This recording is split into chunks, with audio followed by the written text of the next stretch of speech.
Ah, yeah, yeah. May gusto lang akong sabihin. At eto yung mga bagay na ayaw nila pag-usapan.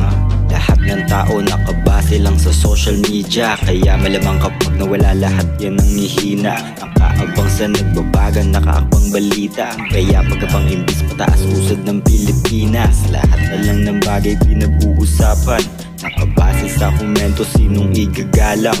Sabihin sa'kin lang naman kahit wala siyang nalalaman. Di nila alam kasi hindi nila naranasan. May laging nasasabi ang tao, palabas ang basihan nila sa katauhan at estado. Di nila alam na mas madaming nasasabi ang lalaki pag palagi siya nasa loob lang ng kwarto. Hindi ako ikaw, umaasa lang sa nanay. Naging luto na ang ilaw kapag sinanay ang sarili na walang inaasahang sasainin. Pag hindi ako kumilos ay wala ding kakainin.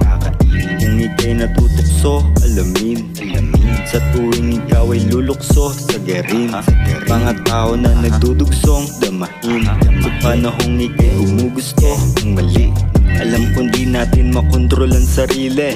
Sa maling gawe ako pa ang iyong napili. Kasama ka sa tuwing tulala ako sa gilid. Nag-iiwan ka ng payong pag umuulan ng problema sa isip na tumatatak sa'kin pag-gising. Balang araw yoko na maging alipin at isipin ng tahimik dun sa gilid na mainit kung ano ang kakainin para lang hindi kami mabitin.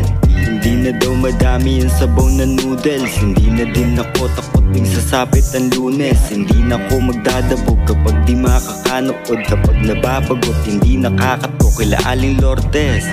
Di lahat ng wish matutupad.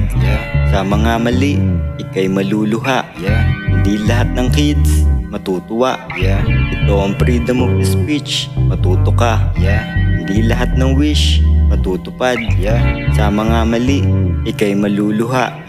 Hindi lahat ng kids matutuwa. Ito ang freedom of speech, kaya matuto ka. Ang dami dyan naghahanap ng empleyado, dami din naman nag-a-apply kaso kapos ang grado. Nagbubulag-bulagan di pantay na pagtrato. Mga nasanay nakasalamin doon nakabase ang taas ng grado.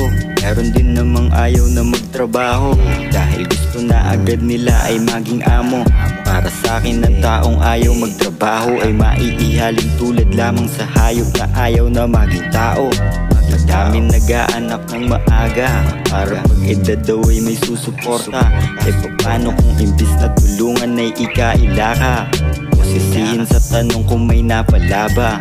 Dapat kung pwede mag-ampon ng anak, pwede rin dapat mag-ampon ng magulang. Dahil tingin ko may matatandang mas dapat naturuan. Ang daming naghihirap dahil sa pagkukulang.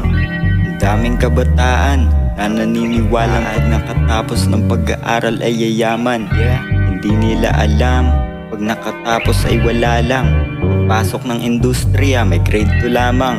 Ang gusto ko sabihin, akyatin mo kahit mataas ang harang. Dahil di lahat ng nasa tuktok ay mayabang. Minsan hindi kailangan pag-aralan para magkaroon ng respeto at paggalang.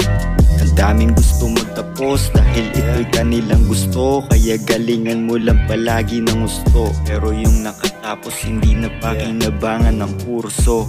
Yung isa naman kumikita kaso lang inaabuso. Ilan lang yan sa mga bagay na dapat tayo ay matuto.